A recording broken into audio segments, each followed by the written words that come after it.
très bien. Moi, c'est votre réveilleur des consciences naturelles. Mon grand Christelle aussi. Je suis là en ce jour parce que vous passez à une autre étape dans sa vie. Et me voilà en train de faire un entretien avec quelqu'un de très important. Je ne vous dirai pas plus. On y va?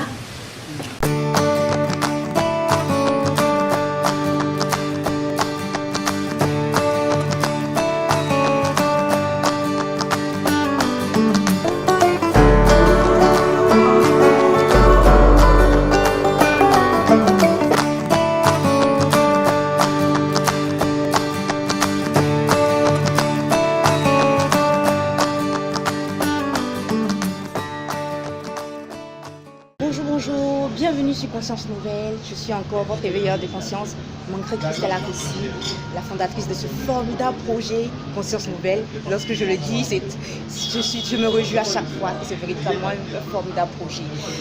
Je suis en ce jour là pour vous présenter quelqu'un. J'ai un entretien, comme j'ai eu à vous le dire, de qui vous allez le voir maintenant.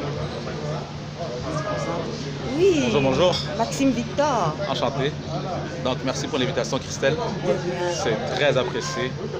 J'ai aucune idée de quoi va avoir l'air l'entrevue, c'est quoi les questions, mais juste le fait d'être là, surtout à Abidjan, donc j'attends la surprise, quoi. Ouais. Bienvenue à Abidjan, comme on pourrait le dire. Merci pour l'accueil, c'est très apprécié. Vous êtes vraiment des personnes très chaleureuses. Incroyable. Oui. Moi, je ne connaissais pas Maxime Victor il y a un mois de cela. En fait, c'est le coach Karine, je vous ai parlé de cette jeune dame-là, qui avait vu une de ses vidéos et elle s'est sentie mal, elle s'est dit, oh, ce mec parle de moi. Et elle a mis sa vidéo dans notre groupe. On a un grand groupe, malheureusement, on n'a pas le droit de dire le nom en public. Et c'est dans ce grand groupe-là qu'elle a mis cette vidéo et personne n'a réagi. J'étais la seule à réagir. Et je dis, mais coach Karine, qu'est-ce que vous avez? Et il a dit, oh, monsieur parle de moi. Et je clique, ça me renvoie sur sa chaîne YouTube et je vois, il parle de 60 manières de pouvoir exploser tout ça. Et il était en t-shirt, moi il parlait, j'ai dit, mais pourquoi il parle avec tant d'enthousiasme et tout ça? Je vais arrêter la vidéo, mais je ne peux pas l'arrêter. Et ça a duré 20 minutes. J'ai pu l'écouter, une personne que je ne connais pas. Je l'ai écouté 20 minutes. Et j'ai dit, ah oui, c'est vrai, il parle de toi, mais moi aussi je me suis concernée à une partie, je me sentais à une partie un peu concernée. Un mois plus tard, je vois une vidéo de lui sur Facebook. C'est parti, je suis en Côte d'Ivoire. Je dis, mais je rêve. Coach Karine, mais c'est pas ton mec, ça? Elle dit, non, je ne peux pas croire. Et le voilà, effectivement, en Côte d'Ivoire. J'ai dit, je ne peux pas rater cela. Je n'avais pas prévu dans mon budget, mais je ne pouvais pas rater cela. Pour moi, c'était un signe. Donc, il faut savoir, je vous ai toujours dit, il faut savoir lire les signes des temps lorsque on veut acquérir une certaine sagesse. Et j'étais à sa conférence. Et après cette conférence, il nous a dit, faites ce que vous n'avez jamais fait. Visez encore une zone de confort. Et c'est là que je l'appelle et je commence mon interview avec lui. Bienvenue à Kwaba encore une fois. Excellent, félicitations. J'aime dire qu'il faut avoir le courage de commencer et le courage de ne pas renoncer. Souvent les gens veulent devenir entrepreneurs, mais ils ont tellement de craintes, de doutes, de peurs, ils ont tellement d'obstacles. Mais la réalité, le conseil numéro 1 que je donne tout le temps, c'est le courage. Et Christelle, félicitations pour ce courage que tu as à tous les niveaux. Que ce projet que tu as mis en place, le fait que tu m'as contacté aussi, tu aurais pu te dire, mais non, c'est impossible. Mais non, tu m'as contacté, voilà, je suis là. Aussi simple que ça. Heureuse, merci de me permettre de pouvoir me propulser dans les interviews avec vous. Ça fait plaisir, ça fait plaisir. Je voulais savoir, mais c'est qui? Parce que si je ne peux pas, on dit la plus belle femme donne ce qu'elle a. Je ne vous connais pas, je ne pouvais pas parler de vous il y a un mois de cela. Mais c'est qui en fait ce Maxime Victor? Parce que vous n'étiez pas à la conférence, c'est qui ce monsieur? Présentez-vous. Donc, entrepreneur depuis maintenant plus de 15 ans. J'ai commencé simplement au collège en vendant des casquettes et c'est là que j'ai la piqûre pour le monde des affaires. Depuis, j'ai eu plusieurs entreprises qui ont bien réussi. Et c'est ça aussi qui a attiré l'attention de personnes autour de moi me disant « Maxime, on veut devenir entrepreneur, comment est-ce que tu peux nous aider, nous accompagner ?» Et c'est de cette manière qu'en 2010, j'ai mis mon entreprise sur pied qui a pour mission d'aider toute personne à devenir entrepreneur. Et cela fait maintenant 8 ans et demi. On a aidé des milliers de personnes à travers le monde à démarrer leur entreprise. On a vraiment de très, très beaux témoignages de personnes qui n'auraient jamais cru devenir entrepreneurs aujourd'hui, qui génèrent de très, très bons revenus. Si je fais la conversion en canadien, en francs CFA, la moyenne de nos étudiants génère 2 millions par mois en francs CFA dans leur poche, en profit net. donc avec leur entreprise. Alors c'est vraiment notre fierté et on veut aider le plus de personnes possible à être libres, à sortir de l'esclavage moderne que j'appelle l'emploi. Donc c'est ça, quoi. C'est ça ma mission. C'est pour ça que je suis là aussi ici. Donc on a 2 écoles à Montréal, au Québec, là d'où je viens. Mais maintenant on veut s'étendre à l'international et surtout en Afrique. C'est pour ça que je suis présent à ce moment-là. D'où vient votre enthousiasme? Parce que je n'avais jamais vu votre vidéo et j'avais du mal à arrêter. Est-ce que vous avez quelque chose de mystique? Parce qu'on est en Afrique.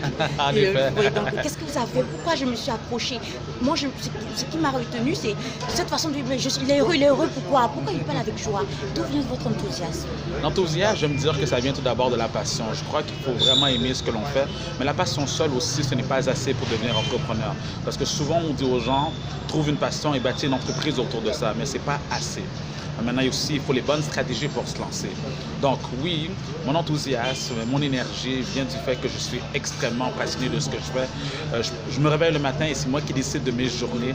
Je ne suis pas dirigé par qui que ce soit. Il n'y a personne qui me dit à l'heure que je dois rentrer au travail, à l'heure que je prends mes pauses, à l'heure que je peux partir, la manière que je dois m'habiller, la manière que je dois parler. C'est moi qui vis mes propres activités, donc c'est la liberté. L'enthousiasme vient du fait que je suis libre. Donc libre de mon temps, libre de mes choix, libre financièrement aussi, donc de me payer ce que je veux. Donc je n'ai pas de contraintes à ce niveau. Alors c'est certain que j'aime prendre l'exemple de la pyramide de Maslow qu'on a appris à l'école. Lorsqu'on atteint le dernier niveau, c'est là qu'on atteint l'épanouissement, l'accomplissement. Et je crois que lorsqu'un être humain arrive à ce niveau-là, c'est là que l'enthousiasme, il peut le vivre pleinement.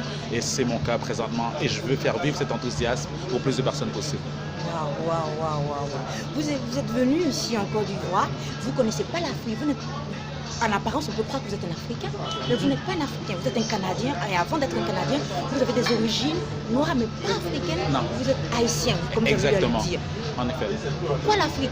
On ne va pas dans des lieux qui font peur. Pourquoi vous avez eu ce courage? Vous avez dit dans vos livres que vous prenez beaucoup de risques. Ouais. Mais c'est facile de le dire, mais exact. de le faire. Mais c'est justement ça. En tant que coach, je crois que ce n'est pas assez de parler. La meilleure manière de transmettre ces notions aux personnes qu'on accompagne, c'est de leur montrer l'exemple. Et je le dis tout le temps que la différence qu'il y a entre mon approche et l'approche des autres coachs sur le terrain, c'est que je dis souvent, n'écoute pas ce que je dis, écoute plutôt mes actions. De cette manière-là, tu peux voir si c'est véridique, si c'est crédible, ce que je fais. Et oui, je suis venu en Afrique parce que non seulement il y avait une demande, mais deuxièmement aussi, je dis souvent à mes étudiants de sortir de leur zone de confort. Donc maintenant, je suis au Canada, je suis bien, l'argent est là, mais je me suis dit, pourquoi ne pas aller dans un territoire que j'ai aucun contact, j'ai aucune référence, j'ai aucun repère. Je prends mon billet d'avion et là, je me rends là. Et maintenant, on vit la vie d'entrepreneur comme tout le monde, quoi. Incroyable. Donc vous avez eu le vendredi 25 et le samedi 26 à donner 2 conférences où l'éveilleur des consciences était. Et là, ça s'est bien passé, vous n'étiez pas dans une salle vide, vous avez pris le risque, comme vous aimez bien le dire, j'adore les risques, vous avez pris le risque, mais les gens détestent venir dans des lieux où ils n'ont pas à manger. Ouais. Parce que la conférence, ça me donne à manger. Non, ça ne me donne pas à manger. Est-ce que vous allez distribuer de l'argent? Non, vous ne l'avez pas fait. Vous avez parlé de conférence et des gens sont venus. Et je connaissais un monsieur qui m'a dit qu'il a entendu parler de vous il y a 2 semaines de cela. Oui. Et moi, c'était moi, j'ai dit, mais waouh, mais vous étiez là. Quel bilan faites-vous de ces 2 jours de conférence? C'était incroyable, ce fut un succès, surtout que c'est ma première fois en Afrique, première fois à Abidjan. J'ai pas de contact ici. Il y avait plus de 200 personnes qui étaient présentes, donc les gens ont appris. En effet, il n'y avait pas à manger. On m'a même conseillé, c'est ici les Africains, là, quand il y a des conférences pour leur donner la nourriture, je leur ai dit, inquiétez-vous pas, ils auront à manger, mais ma nourriture à moi. La vraie connaissance. Donc voilà, manger physique, ça dure, c'est temporaire. Mais la connaissance, j'aime dire que le succès, ce n'est pas quelque chose que l'on poursuit. Le succès, c'est quelque chose que l'on attire vers nous en devenant une meilleure personne. Et c'est de ce fait que la véritable nourriture que ces participants ont reçue au cours de ces 2 jours exceptionnels de conférence, c'est les notions qui vont leur permettre d'attirer la réussite vers eux. Et je crois que c'est mieux que leur donner un petit sandwich. Vous les attirez comme le miel. Voilà. Mais c'est vrai qu'ils ont plus... Normalement, ils auraient dû dire, on est venu la première journée, il a parlé seulement. Mais le lendemain, ils sont venus quand même. Ils sont encore revenus. Ils sont revenus. En effet. Oui, parce que ça, c'est un risque que vous avez pris, effectivement. Vous Totalement. avez pris beaucoup de risques. Voilà, j'aimerais encore appuyer là-dessus pour que vous preniez conscience de cela. Oui, c'est un risque, mais je crois qu'après 15 ans, on arrive à dompter le risque. Hein. Il faut prendre aussi des risques calculés, il ne faut pas prendre des risques bêtes. Donc, je ne dirais pas à quelqu'un de devenir entrepreneur et de tout lâcher du jour au lendemain, de lâcher son emploi. Je dirais simplement, démarre tes activités en parallèle de ton emploi. Et lorsque tu verras que les revenus de ton entreprise égalisent les revenus de ton emploi, là, maintenant, tu peux mettre de côté cet emploi. C'est de la même manière que lorsque je suis venu ici. Donc, oui, c'était un risque calculé. J'avais quand même un nombre d'inscriptions qui me permettait quand même de couvrir mes frais fixes. Hein, parce que c'est quand même de l'argent. Hein, il y a le billet d'avion, il y a le personnel que je devais payer, les hôtesses, la sécurité, il y a la salle de conférence que je devais payer, il y a mon hébergement que je dois payer, mais il y a mes déplacements que je dois payer, il faut que je mange aussi, donc c'est beaucoup de frais. Alors, si j'organise une conférence, il faut absolument que je rentre dans mes frais. Et avant même que je parte de Montréal, je m'étais arrangé de faire un bon marketing, parce que ma force en business, c'est le marketing, c'est comment attirer la clientèle. Et je m'étais arrangé d'avoir un nombre d'inscriptions fixe avant, bien sûr, de prendre l'avion. Et c'est ce que j'ai fait. Donc, c'est la raison pour laquelle que je ne suis pas en déficit en organisant cette conférence. Ouais. Un entrepreneur, c'est pas un philanthrope. On reviendra là-dessus. Non, un entrepreneur, s'il est là à la base pour faire des profits, une fois maintenant qu'il a atteint ses objectifs au niveau entrepreneur, là, il peut devenir philanthrope. Voilà. Là, il peut devenir investisseur. Là, il peut devenir un Bill Gates. Hein? Oui. Bill Gates, lorsque maintenant il a atteint ses objectifs avec Microsoft, il s'est dit maintenant je vais être philanthrope. Et Bill Gates investit plus de 3 milliards de dollars par année pour des causes humanitaires, surtout en Afrique, etc. Donc je crois aussi qu'à un certain niveau dans le cheminement d'un entrepreneur, il faut qu'il devienne investisseur, il faut qu'il redonne, il faut qu'il soit philanthrope. Waouh. Mais vous êtes encore, on est le 30 mai. Et vous êtes encore sur Abidjan. Je vous disais en off, j'ai cru que vous étiez déjà sur le Canada, mais vous êtes là. Et vous avez dit durant la conférence que vous avez des projets. Est-ce qu'on peut en parler maintenant ou ça reste encore une surprise? On peut en parler. Tout d'abord, la raison pour laquelle je suis encore là, c'est parce que je veux connaître le territoire ici. Et aussi, je reproduis la même conférence à Dakar. Donc, je reste en Afrique de l'Ouest. Tout ça dans l'objectif qui m'amène à ce but ultime d'ouvrir un centre de formation en Afrique de l'Ouest qui permettra aux plus d'entrepreneurs africains non seulement de démarrer leur entreprise, mais d'avoir les bonnes stratégies pour le faire. Parce que beaucoup trop d'entrepreneurs, je ne peux même pas dire ça des entrepreneurs, je dirais beaucoup trop de personnes se lancent en affaires sans avoir les bons outils, sans avoir les bonnes bases. Et de ce fait, la majorité d'entre eux ferment leurs portes après quelques temps. Et notre objectif au sein de la firme Maxime Victor, c'est d'aider ces entrepreneurs africains à avoir de véritables bases. Parce qu'on n'est pas entrepreneur lorsqu'on doit constamment être présent pour que l'entreprise puisse fonctionner. On devient entrepreneur lorsqu'on est capable de se détacher de l'entreprise et que l'entreprise puisse rouler sur notre présence physique. Par exemple, je suis ici sur Abidjan, j'ai quand même mon école à Montréal qui roule quand même, qui continue à rouler, j'ai pas besoin d'être présent, j'ai mes formateurs qui sont là. J'aime dire à la blague que la seule chose que je fais à distance, c'est de regarder mon compte de banque. Et tout le monde rit, Je dis à la blague et je suis très sérieux, c'est ça que je calcule à distance. On est en business pour générer des profits, pour avoir un système qui travaille pour nous et non le contraire. Et quand est-ce que vous avez pris la décision de vouloir créer un centre de formation pour les jeunes en Afrique? C'est quoi? C'est le désir de la terre de mes ancêtres, je veux être relié. Totalement. J'ai toujours eu ce lien avec la terre de mes ancêtres, comme que tu le dis aussi bien. J'ai toujours eu un lien direct, je ne pourrais même pas dire indirectement, direct avec l'Afrique. Je ne savais pas à quel moment j'allais venir, je ne savais pas dans quelles circonstances j'allais venir, mais je savais que je devais venir ici. Alors, le centre de formation, le fait qu'on a un très grand succès au Québec, à Montréal, donc pourquoi ne pas reproduire cela ici et aider le plus de personnes possible à avoir du succès? Parce que la raison pour laquelle que nous, en tant que firme, en tant qu'agence, on réussit, c'est parce qu'on a aidé beaucoup de personnes à réussir avec leur propre entreprise. Il sera installé où, ce projet? Il sera installé, en première phase, on veut l'installer à Abidjan. Donc, où exactement, je ne sais pas encore. On est en train de faire des recherches. On est en train de me dire des places. Tu peux aller à Cocody, tu peux aller sur le plateau. Donc, c'est la raison pour laquelle je suis là. Je veux connaître un peu plus ce territoire. Le territoire. Oui, lorsque vous m'avez dit, vous parlez déjà d'Assini, après vous dites non, Paul. Je dis, mais comment il sait tout ça? Comment il sait tout ça? Et voilà, on est là, c'est-à-dire vous bougez, vous essayez de comprendre la mentalité des uns et des autres, et tout ça, et c'est très bien. Parlons maintenant de votre livre. Oui. Parce que lorsque j'étais à la conférence, j'ai découvert ce livre-là qui s'appelle 40 ans de prison ou 5 ans de travail forcé. Voilà. C'est le livre du conférencier et auteur Maxime Victor. Oui. Wow, c'est un titre, hein? 40 ans de prison ou 5 ans de travail forcé. Pourquoi un tel titre? Un tel titre, je fais référence au fait que certaines personnes passent leur temps dans une prison qu'on appelle l'emploi, quoi.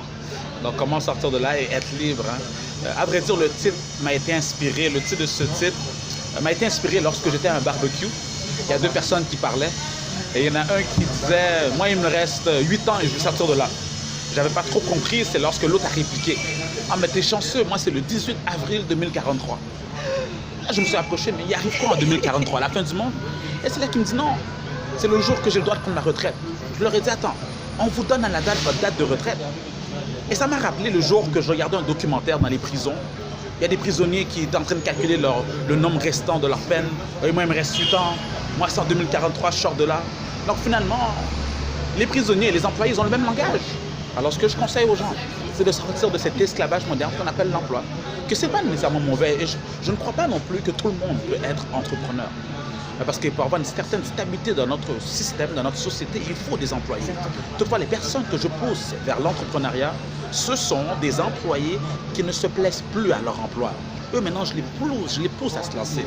Et je les conseille fortement de faire 5 ans de travail forcé. Ils vont extrêmement souffrir. Mais au moins, la beauté dans tout ça, c'est qu'après, ils seront libres. Et le but de ce livre-là, c'est d'alléger leur souffrance. C'est à travers des méthodes, des stratégies. Le livre se lit extrêmement bien. Certaines personnes m'ont dit qu'ils l'ont lu en quelques heures, en une journée, en 2 jours. Donc, c'est un langage très familier. Je l'ai écrit à haute voix afin que les gens puissent sentir que je leur parle directement, quoi. Oui. Effectivement, vous tutoyez les gens dans le livre. Directement. Oui, donc on se sent visé quelque part, comme votre fameuse vidéo sur YouTube. Et la dame, la pauvre Karine qui s'est sentie concernée, vous ne la connaissez même pas. Voilà. Oui, effectivement, ce livre-là vient de la conférence, parce que je retrouve les éléments de la conférence dans ce livre. Oui. Vous avez, pour moi-même, parce que moi je commence par des conférences, vous avez commencé à faire des conférences, et c'est de ces conférences que vous avez écrit ce livre, c'est l'inverse. J'ai commencé avec cette conférence Entrepreneurs en Action qui a eu un grand succès internationalement. De ce fait, j'ai décidé de faire un livre basé sur la conférence. Puis c'est comme ça que je l'ai fait. Et il y en a d'autres parfois, c'est le contraire. C'est le contraire. Ils écrivent un livre, puis ensuite ils font une conférence basée sur le livre. Ah, okay. Donc les deux manières sont bonnes. Moi, j'ai vu le livre, j'ai lu le livre. Parce que je lisais, comme j'avais déjà commencé avec les livres, j'ai lu, j'aime beaucoup la façon dont c'est écrit, j'aime beaucoup la façon dont vous avez disposé les choses. Vous avez, je n'ai plus besoin, j'avais commencé à souligner, au fait, mais je n'ai plus besoin parce que vous revenez en gras sur les éléments très importants. Vous avez bien analysé ça. Hein? Voilà, c'est incroyable. Et après, vous prenez encore la peine pour donner un titre résumé en quelques mots, ce qu'on doit tirer de ce qu'on vous avez expliqué. Donc la disposition est incroyable. D'abord, même si vous n'aimez pas lire, vous allez aimer la disposition. C'est fait de cette manière-là. Parce que moi-même, lorsque j'ai commencé vers la lecture, la croissance personnelle, j'avais beaucoup de difficultés à lire les livres qui avaient des paragraphes trop condensés. Et j'ai réalisé que je lisais beaucoup plus aisément un livre qui était agréable à l'œil visuellement, qui avait des points de repère. C'est pour ça que je me suis dit pour mon premier livre et mes autres livres également, je veux que à chaque fois qu'on ouvre n'importe quelle page, il y a des points de repère, que ça soit agréable, que ça se lise bien. Incroyable. Et j'ai aussi remarqué que, bon, d'abord vous avez parlé de 16 stratégies. Ouais. C'est vrai qu'il y a toujours des gens qui sont dit oui c'est 7, mais qu'est-ce que vous conseillez au lecteur? Quelle est la stratégie la plus importante où le lecteur en lisant doit faire absolument attention? C'est le numéro 1, c'est le numéro, vous n'avez pas besoin de le dire. La stratégie la plus importante, disons qu'une personne ne lirait pas ce livre-là, je dirais, la plus importante, c'est l'action. C'est l'action. Tu as une idée en tête, tu n'as pas toutes les notions, tu ne sais pas de quelle manière t'y prendre, juste passe à l'action. C'est la raison pour laquelle, que lors de la conférence, j'ai fait intervenir un jeune entrepreneur. Il n'avait pas les notions d'entrepreneuriat, il ne s'y connaissait pas, mais il appliquait la principale stratégie qui était l'action. Et aujourd'hui, Issa, que les gens ont pu voir ses œuvres, c'est incroyable. Il engage plus d'une dizaine de personnes. Il a un très beau parcours. Donc, quelqu'un ici à Abidjan. Alors, le plus important, c'est l'action. Donc, c'est les 6 stratégies renferment un seul mot, une seule thématique, on peut dire l'action. L'action, l'application. L'application. C'est la qualité la plus importante des entrepreneurs, des gens qui réussissent dans ce monde, c'est leur rapidité d'exécution. Lorsqu'ils ont une idée en tête ou quoi que ce soit, un projet, un rêve, ils veulent voyager, ils passent par l'action. Lorsque j'ai eu ce désir de venir ici en Afrique, je ne me suis pas posé 10 000 questions, je n'ai pas analysé. La seule chose que j'ai fait, j'ai acheté un billet d'avion. Maintenant, une fois que le billet d'avion est acheté, là, il faut que tu te débrouilles à organiser. Oui. Voilà. Oui, oui. Et j'ai 2 petites remarques. Vous dites toujours à l'intérieur de ce livre, la business au lieu du business. On dit toujours le business. Totalement. Pourquoi? Au Québec, hein, c'est une remarque qu'on me dit souvent. Nous, business, on dit la business. Hein? Et puis, en Europe, en général, ils disent le business. Oui. Et la raison pour laquelle au Québec, on dit la business, parce que business, à la base, c'est un mot anglais. Donc, on ne peut pas le traduire. Et on dit, nous, une entreprise. Donc, pas une entreprise. Donc, entreprise, à la base, c'est un mot féminin. Donc, puisqu'on prend un mot anglais, on va juste garder le mot féminin. On continue avec la business. Ah, ok. C'est un peu comme l'interview. Moi, je dis toujours une interview en pensant à un entretien. Ils disent une interview et tout ça. Oui, exactement. Quoi. Une deuxième petite remarque. Oui. Vous aimez beaucoup parler, dire le mot argent. Oui. Et c'est lors de votre conférence, les gens étaient venus pour savoir comment avoir de l'argent. Mais ils étaient mal à l'aise de savoir que vous parlez de cela. C'est un peu comme parler, excusez-moi du mot sexe. On parle, ça rend pas pudique. C'est un peu comme parler d'argent. On ne dit pas le mot, mais tout le monde doit savoir qu'on a besoin tous d'argent pour vivre. Totalement. Mais vous êtes venus, vous avez essayé de titiller les gens on va parler d'argent. Ça me met mal à l'aise. Totalement. Oui. Pourquoi cette petite provocation? Pourquoi venir briser? Et je vais vous dire, il y a des petites parties en cage, grisées, lorsque vous allez acheter le livre. Exact. Et lorsque vous lisez, vous avez donné un exemple de la loterie, d'une vidéo, d'une blague sur une personne à qui on avait dit qu'il avait acheté un billet qu'il avait gagné au loto. Cette vidéo, beaucoup de personnes l'ont vue, je l'ai déjà vue, mais je ne l'ai pas expliqué comme vous l'avez expliqué. Pour briser en moi le fait que je voyais l'argent de façon péjorative. Totalement. Et puis la morale justement avec cette vidéo qui a fait quand même le tour de ce jeune qu'on a fait à croire qu'il avait gagné billet de loterie finalement. Il a laissé tous ses proches pour dire maintenant je suis riche, laissez-moi tranquille. J'aime dire que l'argent ne change pas les gens. L'argent dévoile la vraie nature d'une personne. La majorité des gens sont esclaves de l'argent parce qu'ils ne comprennent pas l'argent, ils ne prennent pas le temps d'étudier l'argent. De la même manière, on peut dire que l'argent peut être un très mauvais maître. L'argent peut être un très bon serviteur comme il peut être aussi un très mauvais maître. En d'autres termes, si on veut faire plus d'argent, parce qu'on veut tous faire plus d'argent, il faut connaître c'est quoi l'argent. Il faut s'intéresser à l'argent et surtout, il faut être à l'aise à en parler. Parce que lorsqu'on est mal à l'aise d'en parler, et c'est comme si on disait voyons l'argent comme une personne, comme un individu. Lorsque tu es mal à l'aise en la présence de cette personne, elle ne pourra pas rester avec toi.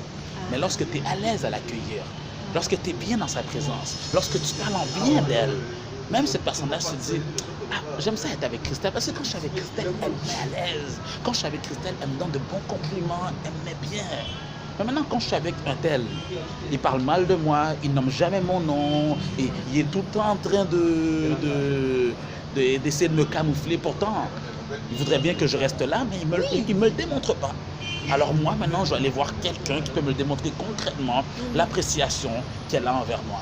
Vous n'êtes pas gêné même dans votre spot publicitaire sur Facebook où tout le monde, des milliers de personnes vont vous dire on va parler d'argent. Voilà. Et c'est non. Et vous avez pris l'exemple, vous avez demandé à monsieur, combien vous voulez gagner exactement? Il a eu du mal à dire. Ah oui. Incroyable, vous l'avez mis comme ça. Il veut pas gagner de l'argent, mais il ne veut pas le dire exactement la somme. C'était conférence. Oui. Non, la conférence était exceptionnelle du fait qu'on est très axé sur le concret. Oui. Parce que maintenant, simplement dire aux gens je veux faire de l'argent, tu m'as rien dit. Non. J'ai rien compris. Dis-moi combien d'argent que tu veux faire. Vous l'avez obligé à dire, mais oui. Il a eu du mal, le pauvre. Et malgré que j'ai écrit que je veux le voir, le revenu exact. Exactement. Écoutez. Et malgré le fait qu'on le demande, les gens vont pas le dire. C'est un sujet tellement tabou.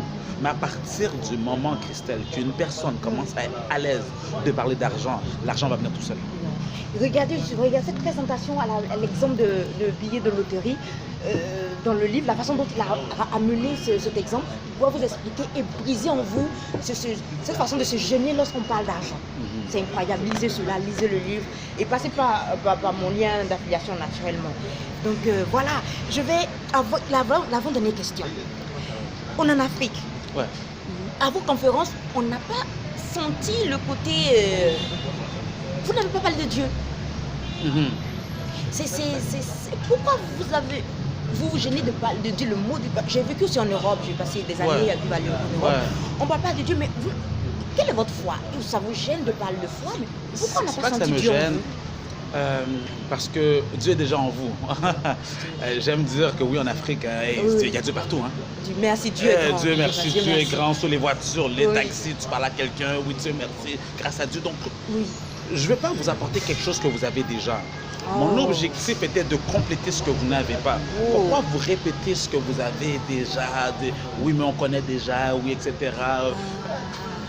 Non, je vais vous apporter l'aspect qui est un peu plus méconnu ici. Donc, l'argent. C'est pour ça que j'ai même relié les deux. Juste encore pour marquer les gens en disant que le Dieu dans ce monde, c'est l'argent. Oui, mais vous avez fait fort quand même. Ah oui. Non, il faut parler des vraies affaires. Parce qu'aujourd'hui, les gens... Je suis assis ici au café, là. Quotidiennement, je viens dans ce café, c'est très bien. J'entends des discussions autour de moi, c'est juste l'argent. C'est juste l'argent qui roule autour. Mais pourtant, jamais si on va sur une voiture, je suis riche. Non. Mais lorsqu'on le demande, mais comment ça va chez toi? C'est Dieu qui fait grâce. C'est tout le temps, des belles paroles. Et pourtant, la personne souffre. Effectivement. Et dans votre livre aussi, vous avez mis une partie où on dit, cette année, ma vie, lisez le livre, ma vie changera. Cette année, ma vie changera, mais l'année finie, c'est toujours la même chose. C'est toujours la même chose. Donc, vous venez pour briser une certaine façon de faire des Africains. Oui, totalement. C'est correct de dire que 2018, c'est mon année. 2019, c'est mon année. 2020, c'est toujours la même chose. Après l'année finie, on est toujours au même stade. Après, on dit, mais ça va être l'année prochaine. Mais finalement, Dieu, il n'a pas agi. Parce qu'en réalité, Dieu a déjà donné. Maintenant, c'est à toi d'aller chercher. C'est des choses totalement différentes. Il ne faut pas mélanger les deux. Donc, même si vous ne dites pas le mot Dieu comme une carte d'identité ou qu'il faut me présenter à tout le monde pour dire je fais partie de la famille des bons, ça ne veut pas dire de vous que vous êtes un athée ou une personne qui vit dans le vent. Aucunement. C'est pas de dire Dieu, mais on voit Dieu dans vos actions. Totalement, mais c'est de cette manière-là. C'est de cette manière-là que la personne a réellement Dieu dans sa vie.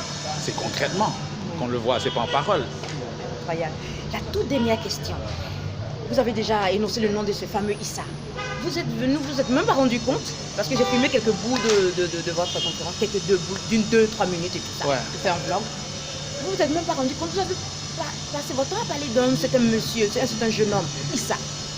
À travers l'histoire de Issa, qu'est-ce que vous conseillez à tous les jeunes qui me suivent sur Conscience Nouvelle et qu'est-ce que vous pouvez dire sur Issa pour pouvoir conseiller tous les jeunes La raison pour laquelle Issa m'a beaucoup marqué. En arrivant ici, on m'a dit, Maxime, en Afrique, c'est compliqué. C'est un pays du tiers-monde. Le monde n'a pas d'argent.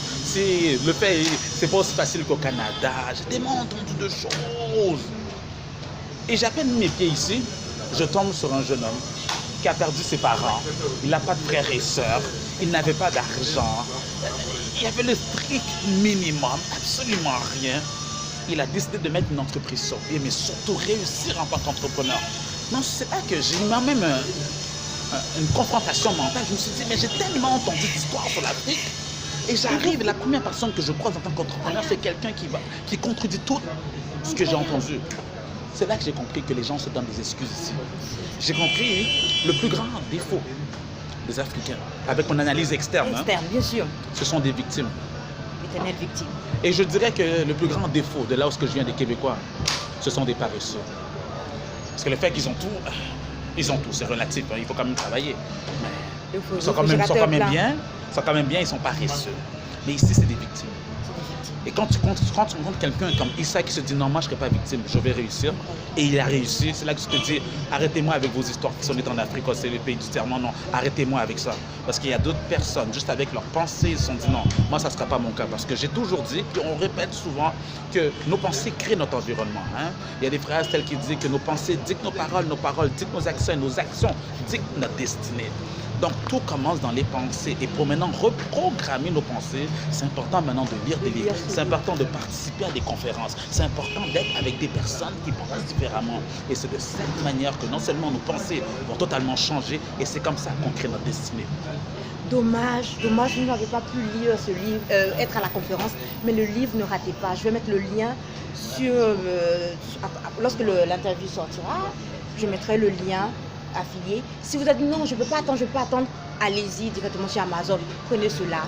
Vous êtes sur Amazon? Oui, bien sûr, Amazon, c'est bien sûr. Oui, sur Amazon, prenez ce Amazon, livre-là. je l'ai mis également aussi dans une librairie à Abidjan. Dans une librairie à Abidjan, Ouais. à la FNAC. Je l'ai mis à Vie d'Impact. À Vinemba. Oui, donc c'est une librairie qui est spécialisée uniquement sur l'entrepreneuriat et la croissance personnelle. Okay. Donc c'est pas une librairie qui est générale ou ce que Général. je voulais vraiment Donc, me spécialiser. Donc tu peux aller voir un lien, puis bien sûr si vous voulez faire un partenariat avec eux, hein, Oui, bien sûr. allez-y, Donc, allez-y sans problème, Merci. allez sans problème. Merci. Ça fait plaisir. Merci, c'est gentil.